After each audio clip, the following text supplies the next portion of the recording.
জামাত ইসলামীর মনোনয়নে আমি আল্লাহর উপর ভরসা করে, আল্লাহর সাহায্য কামনা করে 2026 সালের ফেব্রুয়ারি মাসে যে নির্বাচন অনুষ্ঠিত হবে ইনশাআল্লাহ, সেই নির্বাচনের জন্য মনোনয়নপত্র জমা দিয়েছি। আলহামদুলিল্লাহ, আপনারা আমার জন্য দোয়া করবেন এবং আমাদের মার্কা পাল্লা, এই পাল্লা মার্কা চৌদ্দগ্রামবাসী ঐক্যবদ্ধভাবে এককভাবে সমর্থন জানিয়ে নির্বাচনের দিন আমাকে বিজয়ী করবেন। চৌদ্দগ্রামবাসীর প্রতি এই আবেদন এবং আহ্বান জানাচ্ছি।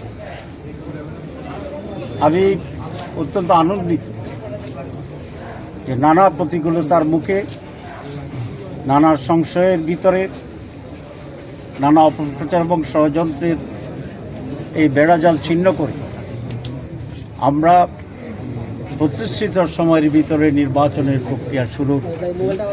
আজকে এই প্রথম দিন। যারা বলেছিলেন নির্বাচন হবে না, অনিশ্চিত, সেই ষড়যন্ত্র প্রাথমিকভাবে আজকে বানচাল হতে চলেছে। আমরা আশা করি এই নির্বাচন অত্যন্ত সুষ্ঠু হবে, নিরপেক্ষ হবে, অংশগ্রহণমূলকভাবে হবে এবং জনগণ আনন্দের সাথে স্বতঃস্ফূর্তভাবে তাদের রায় দেবেন, যেটা বিগত 3টি নির্বাচনে তারা বঞ্চিত হয়েছে। বিশেষ করে 4 কোটি যে যুবক আছে যারা নতুনভাবে ভোটার হয়েছে, তারা এই নির্বাচনে আগামী দিনে বাংলাদেশ এবং সরকার কারা হবে সেটি বহুলাংশে নির্ধারণ করে। এই নির্বাচনের কয়েকটি বৈশিষ্ট্য বিশেষভাবে লক্ষণীয়। 1, এই নির্বাচনে আওয়ামী লীগ অনুপস্থিত আছে, আওয়ামী লীগ নেই। 2, এই নির্বাচনে বিএনপি একা হয়ে পড়েছে। 3, ইতিহাসের নতুন রেকর্ড সৃষ্টি করে জামাত ইসলামী সহ অন্যান্য ইসলামী দল এবং যারা জাতীয়তাবাদী দলের একটি অংশ, রাইটিস্ট বলতে যা বোঝায় সেই দলসমূহ, এবং 24শে জুলাইয়ের চেতনাধারী পরিবর্তনকারী ঐতিহাসিক সেই ভূমিকার সাথে যারা ছিল, তারা সকলে এবার ঐক্যবদ্ধ। এটি অতীতে আর কখনো ঘটেনি। সুতরাং আমরা বলতে পারি একদিকে কতিপয় মানুষ, 2-1টি দল, আর অন্যদিকে সারা বাংলাদেশ। জি, ইনশাআল্লাহ আমি মনে করি যে একটি ব্যতিক্রম ধর্মী নির্বাচনী পোলারাইজেশন যেটা হয়েছে, এখানে জনগণের একটা ব্যাপক উত্তাল স্রোত তৈরির মাধ্যমে এবার এই জোটকে মানুষ বিপুল ভোটে নির্বাচিত করে সরকার গঠনের সেই সুযোগ করে দেবেন। আমি তো আশা করব যে এই সরকার নিরপেক্ষ থাকবেন, লেভেল প্লেইং ফিল্ড নিশ্চিত করবেন, আইন শৃঙ্খলা পরিস্থিতি নিয়ন্ত্রণে রাখার ব্যাপারে তারা খুবই আন্তরিক থাকবেন। সিভিল এবং পুলিশ প্রশাসন, মিলিটারি, আমাদের অন্য সকল সংস্থা, নির্বাচন কমিশন স্ব জায়গা থেকে আল্লাহকে সাক্ষী রেখে ভয় করে তারা যথার্থ ভূমিকা পালন করে।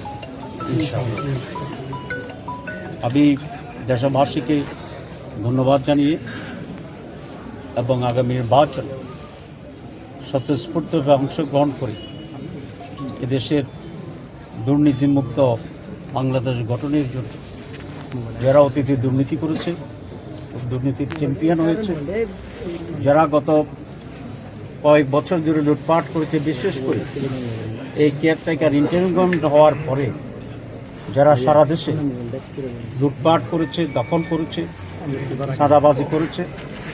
আমাকে এক বড় ব্যবসায়ী বললেন, আগে এক ট্রাক বালুর জন্য 4 টাকা করে দিত, চাঁদা দিত, এখন এটা নাকি 8 টাকা হয়ে গেছে। সুতরাং যারা এভাবে দুর্নীতি চাঁদাবাজিকে বহু করে বৃদ্ধি করে গত 14 মাস যে চেহারা প্রকাশ করেছে মানুষের সামনে, এদেশের মানুষ আর চাঁদাবাজ, দখলবাজ, দুর্নীতিবাজ এই সকল বাজদেরকে এবার প্রত্যাখ্যান করে এবং আমি আশা করি এই বাংলাদেশের মানুষ আর হাওয়া ভবন দেখতে চায়। সুতরাং যারা নতুন করে দেড় করার কথা বলছেন তাদেরকে এইসব বিষয়ে মানুষের কাছে পরিষ্কার করতে হবে, হাওয়া ভবন থাকবে না আরও বেশি দেখতে পাবে।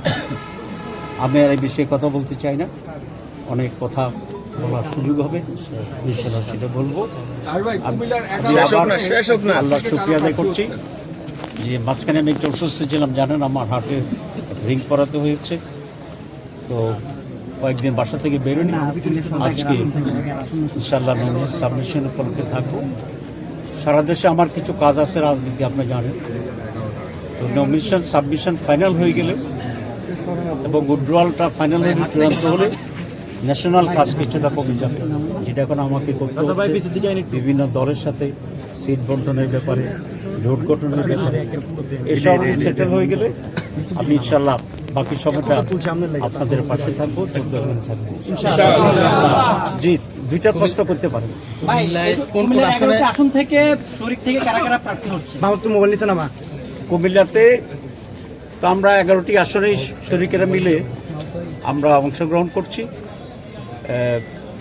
এখানে চরমনা ইসলামী আন্দোলন তারা আছেন, এরপরে এনসিপি আছে এবং জামাত ইসলামী আছে। আমরা এই কয়েকটি দলেরই এখানে আছি। আর সারা বাংলাদেশের বিভিন্ন জায়গায় আমাদের মামুনুল হক সাহেবের খেলাফত আন্দোলন আছে, খেলাফত মজলিস আছে, তারপরে এবি পার্টি আছে। কোন কোন আসনগুলি? কুমিল্লায় এবি পার্টি। কুমিল্লা কোথায়? হাসনাত আব্দুল্লাহর আসন ছেড়ে দিয়েছেন শুনলাম। হ্যাঁ, আমরা হাসনাত আব্দুল্লাহর ছেড়ে দেইনি, আমরা জোটের ভিত্তিতে ওটা হাসান আব্দুল্লাহ পেয়েছি। আচ্ছা, আর কোন কোন আসন, আর অন্য আসনগুলি সম্পর্কে? আমরা চান্দিনার ব্যাপারে আমাদের অন্য দলের প্রার্থী আছে এবং দাউদকান্দিতে হোমনা ওই জায়গাতে দুই দলের প্রার্থী আছে, আর বাকি সব জায়গায় জামাত ইসলামী। আইনশৃঙ্খলা পরিস্থিতি নিয়ে যদি একটু বলেন, গত কয়েকদিন আগে হাদির ঘটনাটা ঘটলো এবং সম্প্রতি আজকেও কারণ বাজারে হামলার ঘটনা ঘটেছে মানববন্ধনে। এছাড়াও আরেকটু বলি, এছাড়াও শাহবাগে গত কয়েকদিন ধরে হাদির বিষয়ে আন্দোলন চলছিল, জামায়াতের অবস্থান একটু ক্লিয়ার করবেন। আর জামায়াতের প্রার্থী সমঝোতার পর, আসন সমঝোতার পর কোনো আসনে কি অন্তর্কোন্দলের কোনো ঘটনা আছে কিনা, জামায়াত সেটা কিভাবে দেখছে? অন্তর্কোন্দলের এবং বহিঃকোন্দলের কোনো ঘটনা আমাদের সাথে নেই এবং পারস্পরিক কোন্দলেরও কোনো ঘটনা আমাদের সাথে নেই। আপনারা জানেন জামাত ইসলামী অত্যন্ত সুশৃঙ্খল এবং অত্যন্ত সৎ পার্টি। আমরা যেটা বলি আমরা সেটা করার জন্য চেষ্টা করি।